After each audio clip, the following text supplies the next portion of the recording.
Hawaii Energy Policy Forum, otherwise known as the Forum. This is our favorite event. Once again, we'll have a full agenda and terrific talent to inform, educate, and hopefully inspire us to keep on the track to clean energy in the face of the huge changes that are taking place in our state, our nation, and globally. First, I call on Representative Denny Coffman, Chair of the House Committee on Energy and Environmental Protection, to open our briefing. He has provided strong leadership and support for clean energy over the past 4 years as Vice Chair and Chair of that committee. He is a steadfast and caring advocate for a sustainable Hawaii. A warm welcome for Representative Coffman. Well, aloha and Happy New Year to everybody. It's my honor and pleasure to provide a few brief opening remarks at this 9th Annual Hawaii Energy Policy Forum legislative briefing. But before I talk about some of the energy policy issues, I want to address some of the organizational changes that have just occurred. At the federal level, with the retirement of Senator Akaka and the passing of Senator Inouye, we now find our state being represented by 2 new senators and a new member of the House of Representatives. 3 of our 4 congressional officers are new to the job and low on seniority. Senator Brian Schatz, while serving as our Lieutenant Governor, was the governor's primary point person on energy projects and related issues. His move to Washington has both a good news and a bad news connotation for our state. The good news is that we now have a U.S. Senator who understands our energy issues and can be well informed as an advocate at the federal level for us. The bad news is that we now have to find his replacement and probably provide some training and help for that person. At the state level, the House is completely reorganized with a new Speaker and many new committee chairmen. I will not be returning as the chair of the Energy and Environmental Protection Committee. However, I will remain active on the committee and my focus will remain the same on energy policy and issues. Also at the state level, we've just heard the announcement that Tesoro will stop refinery operations in April and they'll become a terminal operator. While we really don't know the impact of that, I think there will be some changes that are going to follow up and impact all of us. Also at the local and county level, the Big Island and the state lost a young advocate for Hawaii's renewable energy resources. Guy Toyama, he died in November at the age of 42.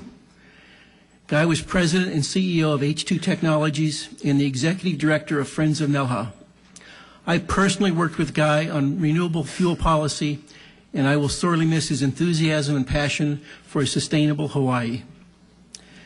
As the Greek philosopher Heraclitus said, change is the only constant in life, and we are seeing a lot of change in this state right now.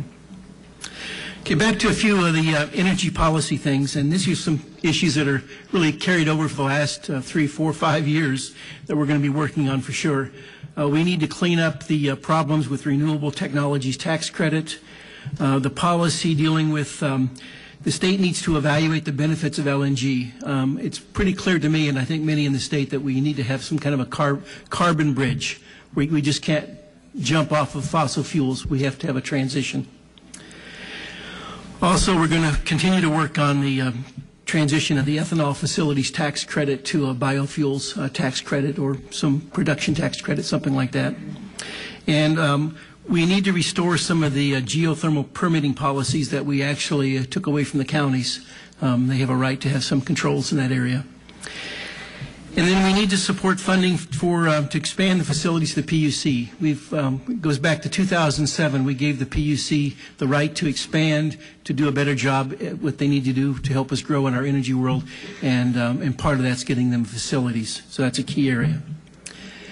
So, as we move forward in 2013, we see that we've got many organizational changes that are occurring and are really going to challenge our skills and leadership abilities. However, I'm confident that the leadership within our state, and that leadership includes the officers and members of the Hawaii Energy Policy Forum, will help us get through these changes. I sincerely hope that this briefing adds value to your understanding of Hawaii's energy challenges and opportunities. Mahalo for your time and welcome to our conference. Thank you. Thank you, Denny. Yes, we are the Hawaii Energy Policy Forum. We include and represent federal, state, and local government, academia, utilities, oil and gas companies, renewable energy associations, and environmental organizations. This group has worked hard over the past 10 years to build good and sustainable energy policy for our state. For the past 8 years, we presented a legislative briefing to update both legislators and the public on how things are going. And we're so pleased that many legislators are here today.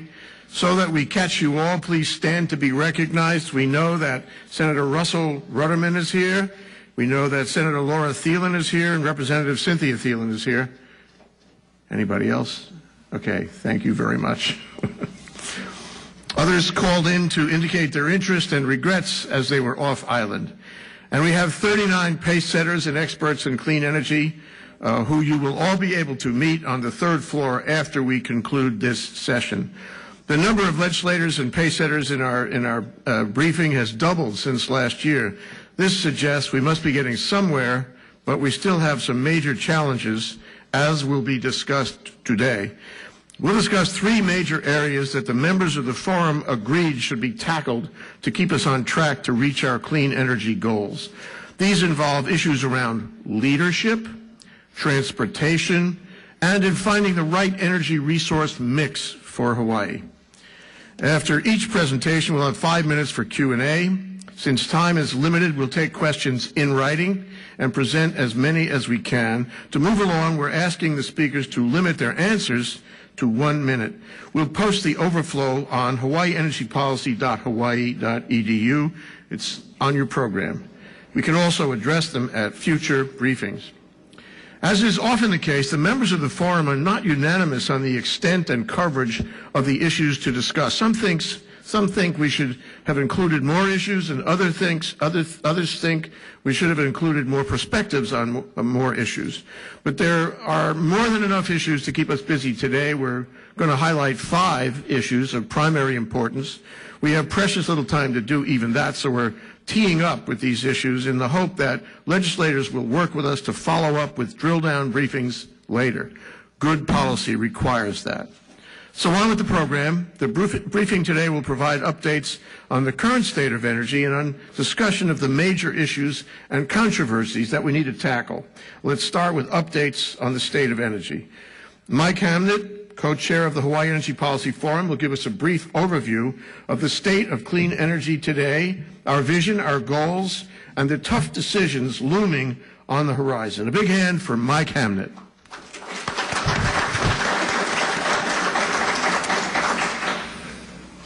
Welcome, everybody, and thanks, Jay. I'm going to tell you things you already know and a little bit about how they relate to the program. As most of you know, the Forum adopted a vision for clean energy for Hawaii, smart energy solutions to sustain a healthy, prosperous, and secure Hawaii. It's pretty simple, and there's been agreement on that for many years. The state energy goals were really codified in the renewable portfolio standards and in the efficiency portfolio standards with an energy goal of 70% clean energy by 2030. In electricity, that's 40% from renewables and 30% from energy efficiency. In transportation, 70% from efficiency is what's looked at. Presentations today are going to sort of give us an update on one, how we're doing, but also how we're going to be measuring our progress as we move forward. We have been making progress in electricity. Electricity, as I said, is only a third of the problem. There are some 40 projects, renewable energy projects in the pipeline, but now we're facing some big decisions. We've gotten all the low-hanging fruit, and we're looking at neighbor island wind and cable as a decision that's going to have to be made in the next couple of years. Biofuels and investments in that and what kind of incentives are going to be provided, and the expansion of geothermal. Challenges, we have a lot of challenges in energy efficiency, and Ray Starling is going to tell us about that. One major concern which is becoming more and more apparent and that's the high cost of energy, and renewables is not going to help us in the short run. In transportation, which is 30% of our liquid fuels are for transportation, very little progress has been made, and there aren't a lot of choices. Unfortunately, the PUC does not regulate gasoline.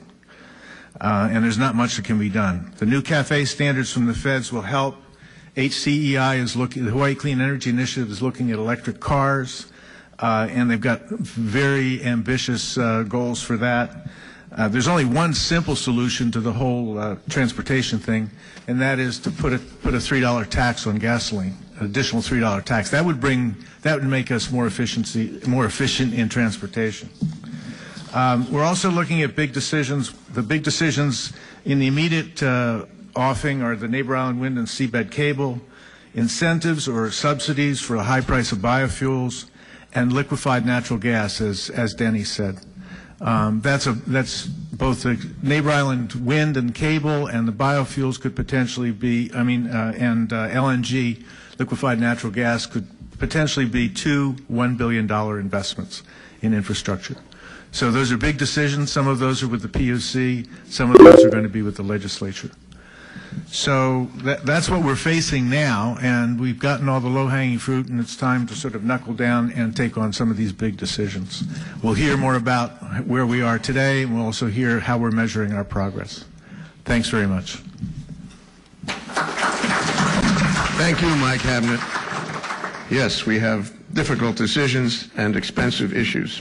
The Forum believes that to navigate our course, we must measure our progress. Carl Freedman, the Forum's relentless regulatory reform working group chair, that's onomatopoeia, is into measuring our progress. He has been the facilitator and leader of the Forum's metrics project for the past couple of years.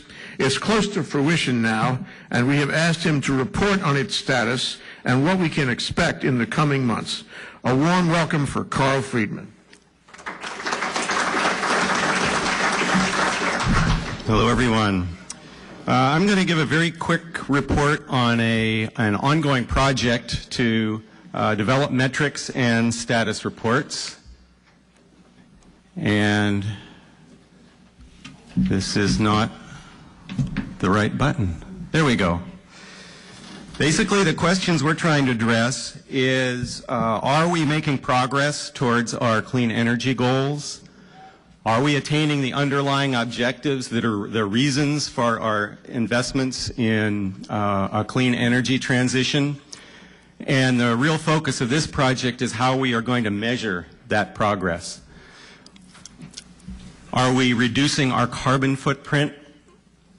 Are we reducing the export of the something like $6 or $7 billion we spend on fuel every year? Are we reducing the volatility of our energy costs?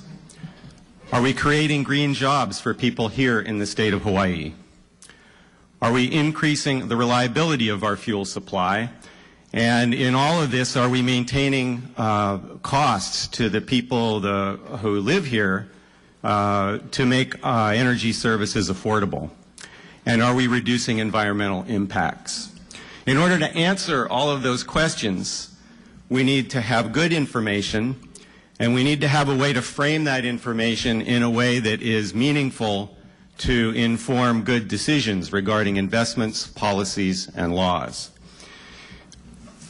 Phase one of this project started with the stakeholder group. We identified about 20 individual metrics in 4 categories.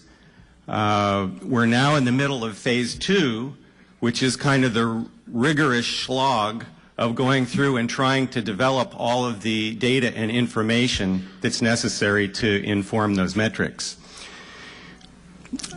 For each of the metrics, we're trying to put together all of the data sets and spreadsheets that are going to be necessary to initially state the metric and to update it on an ongoing basis. So here I have a little graph just trying to indicate that it's a data kind of a thing. This particular metric was identified by the stakeholders as an important one, measuring the life cycle fossil content of the fuel use for the state of Hawaii. And for each of the metrics, we're trying to develop all of the necessary components that are necessary. For this particular one, it requires a distinction between not just the BTU content of the fuel, but also the fossil fuel use in order to produce the fuel, process it, and transport it here. If we're going to make decisions that distinguish between locally produced biofuels, imported biofuels, we wanted to design a metric that was sensitive and framed that progress appropriately.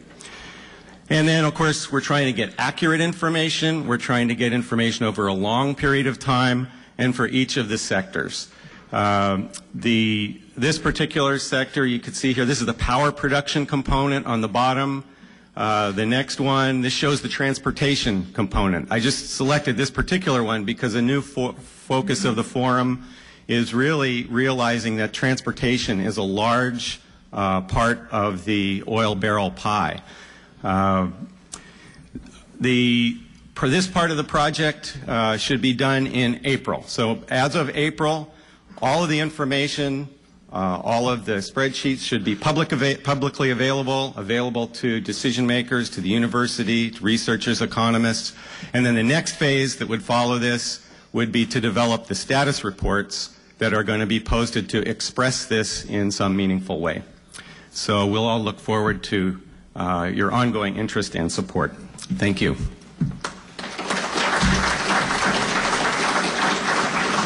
Thank you, Carl. You know, this metrics report is one of the most important things that the Hawaii Energy Policy Forum has done. It's going to be huge, a great tool for planning for us, all of us here, and for the world who watches us in our energy adventure. We have Senator Glenn Wakai with us, Senator Suzanne Shun Oakland, Senator Gil Kahele, Representative Linda Ichiyama, and Senator Mike Gabbard. Welcome to all of you. Thank you for being here. A warm welcome for them. Okay, the best megawatt is the negawatt. Got it? And the person who can best tell you how we're doing in conserving energy and becoming more energy efficient is the head of Hawaii Energy, which is the Energy Efficiency Program for Hawaii, Maui, and Honolulu. Let's welcome Ray Starling. Thank you, Jay. I have exactly 3 minutes to give you my message, and the message is about challenges for energy efficiency going forward. You've heard some of the remarks already that are touching on some of the things I'm going to talk about, but I'm going to rush through. I'm going to first of all talk about the good news, and this is the only good news I'm going to talk about because I think we really start fooling ourselves if we only talk about the good news. It's the challenges that we really need to pay attention to. But as far as the good news, Hawaii Energy, or the Public Benefits Fee Administrator, was really a good program that was set up well by the legislature. It's funded well, steady funding. It's got great leadership reporting directly to the PUC. We've got Jim Flanagan in the audience today, our independent contract manager. All of these things come together to really give us a strong program doing energy efficiency for basically the territories covered by Hawaiian Electric. That's the good news. The bad news is that Hawaii Energy's electric efficiency responsibilities only cover 25% of the oil pie. There's 75% of that pie that doesn't get any attention from us. It was set up to basically aim at electric efficiency, and the result is there are a lot of other things that are not getting the kind of attention that we give to electric efficiency. So that's the bad news. We've got the ugly news, and the ugly news is we're really not challenging ourselves enough, in my opinion. This is my personal opinion. If Hawaii meets all of its statutory RPS and EEPS goals for 2030, in 2030, our fuel mix will be 40% renewable and 60% fossil. That, to me, is unacceptable, and I think we need to challenge ourselves more and hopefully that we will aim in that direction, because I think we have to recognize the steep slope we've got to climb and not rest on our laurels. Now, the really ugly news is that there are some energy leaders out there today that are questioning whether we're going to get much beyond the 15% renewable goal that's set for 2015. Because we really haven't been able to move things towards the big stuff that has to happen in order for us to reach the goals that we've got, which I've already told you I think are too a little bit on the short side of what we really need. So that's the really ugly news. And as far as the next phase for us, we need to keep accelerating the clean energy effort. We're going to do our part. We're going to support the policy forum. We're going to support anybody out there that's trying to save energy, because we live in this community too. We're going to change individual behavior and mindsets, not necessarily at the same time. We may kick some people to get them to change behavior, but we ultimately want everybody thinking about energy in the same way this interested audience thinks about it. And then finally, we're going to bring the pieces together, choose a direction, and get her done as best we can, because that we must do. There are multiple directions we could take. We've got to pick one, a good one that will get us there, and start going in that direction, or we're going to reach 2030 and we won't have met the goals that we've set for ourselves. So thank you very much. Thank you, Ray. Ray Starling is great on policy. He's also relentless. And he and I are doing a radio show now starting next Wednesday on KGU 760 AM, part of the Think Tech radio series, but we're calling it Hawaii, the State of Clean Energy, which is the same name as the series we did, that the Energy Policy Forum did with Hawaii News Now over the past couple of years. This is going to be a weekly show. We'll be calling a lot of you to come down and testify, as it were.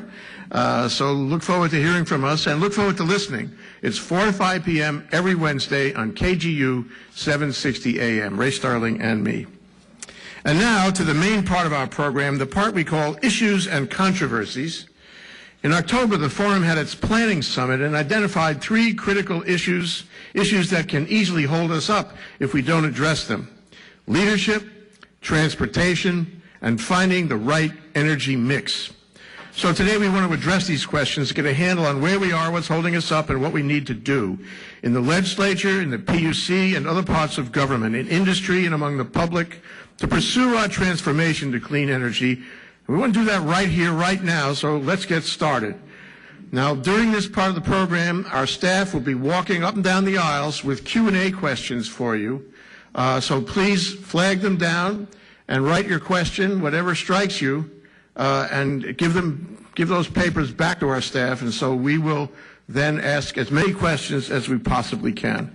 So Robbie has its Q&A cards, index cards, that you can just read, so pass them down each row, so we just take each.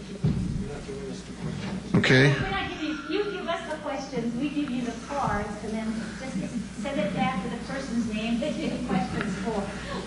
So we're going to do like 5 minutes of Q&A if we can after each one of these speaker groups. And so stay on it and ask thoughtful and sharp questions. We want to have a discussion, a conversation, an interaction today. It's not just listening. So anyway, first we're going to look at leadership. In our zeal to establish leadership organizations, perhaps we have too many. We can name them: the Hawaii State Energy Office at DBED, the Public Utilities Commission, the Consumer Advocate, energy coordinators or commissioners in every county, the legislature itself, the utility companies, HECO and KIUC, industry trade associations like the Hawaii Renewable Energy Association, the Hawaii Solar Energy Association, the Hawaii PV Coalition, advocacy groups like the Sierra Club and Blue Planet Foundation, and of course consensus policy groups like the Hawaii Energy Policy Forum. I could go on, there are more. You get the picture. The road to clean energy is well populated, perhaps overpopulated, with leadership. And the question is how all these moving parts can move together to set and achieve what we need to do. So the forum wants to address these challenges. Brian Schatz was going to speak to us today on bringing these things together, but he's presently preoccupied with his new job on the House Energy Committee in Washington. What a perfect choice. Back home, we want to focus on who can emerge to lead us and keep the momentum going in the next chapter of the book we are all writing on clean energy in Hawaii. The best observers are the writers, of course, the journalists, those who cover the energy stories and events. Dwayne Shimagawa of Pacific Business News can help us. He will tell us about the action and the actors and what he sees as the leadership needs and opportunities going forward. How about a warm welcome for Dwayne Shimagawa?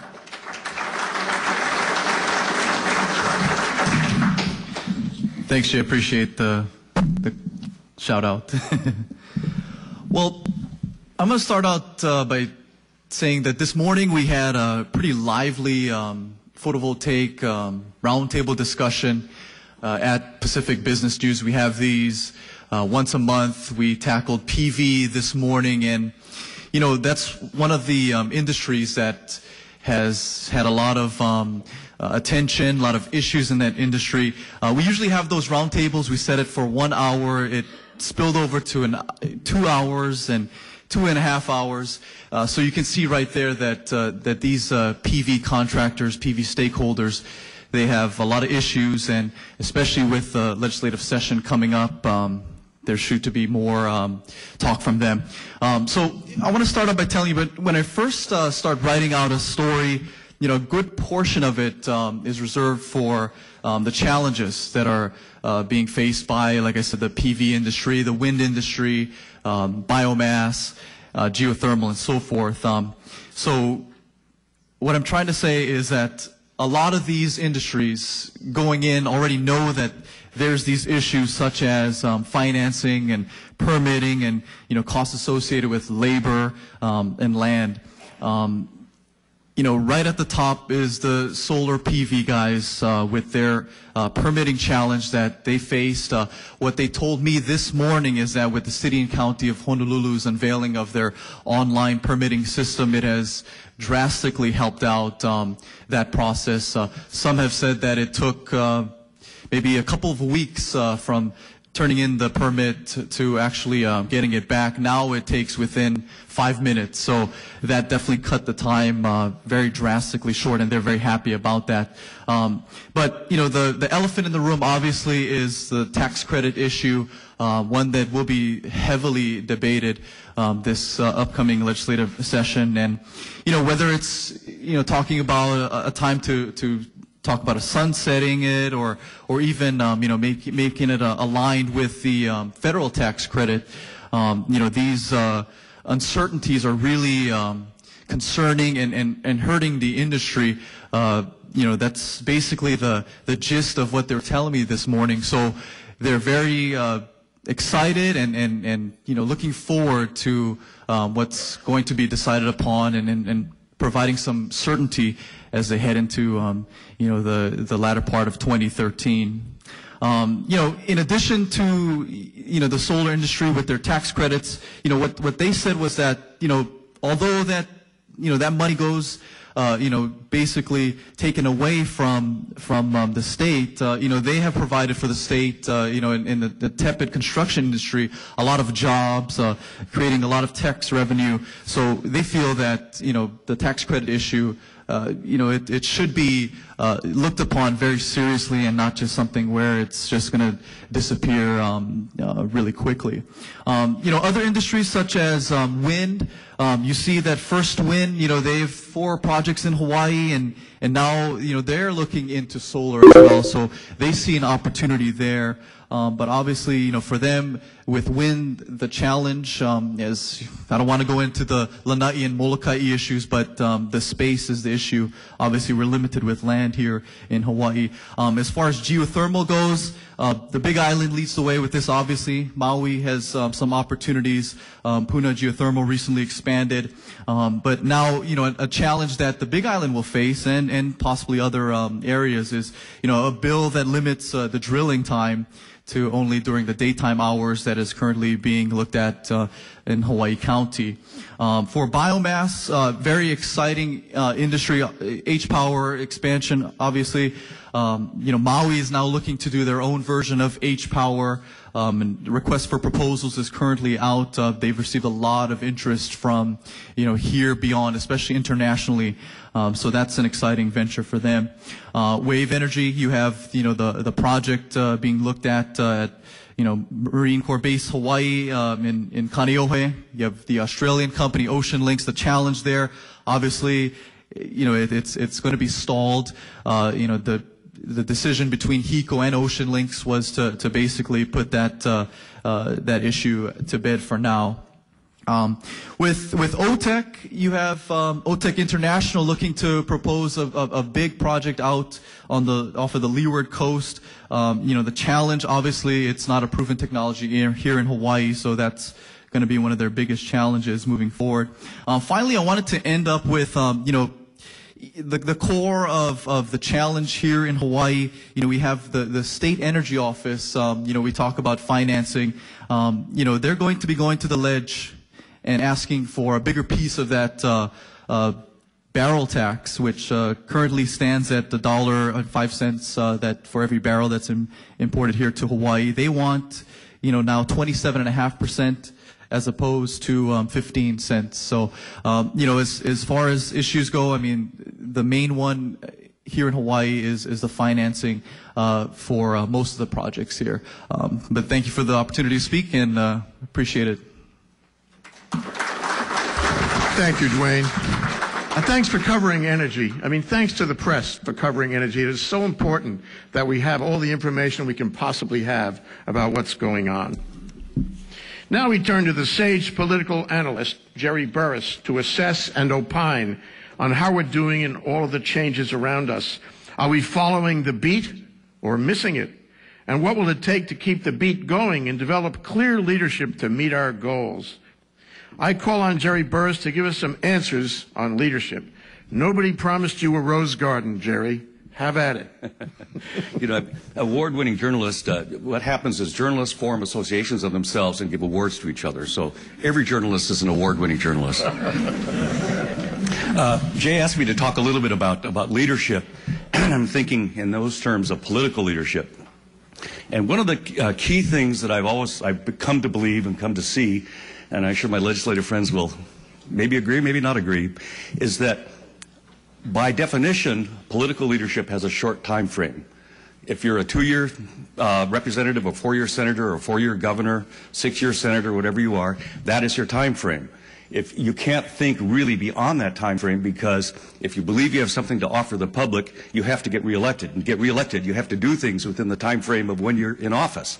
So it becomes very difficult for political leadership to see beyond its own term in the future. That's why I thought the Clean Energy Initiative was really remarkable in that it projected beyond the political time frames of anyone who is then in office.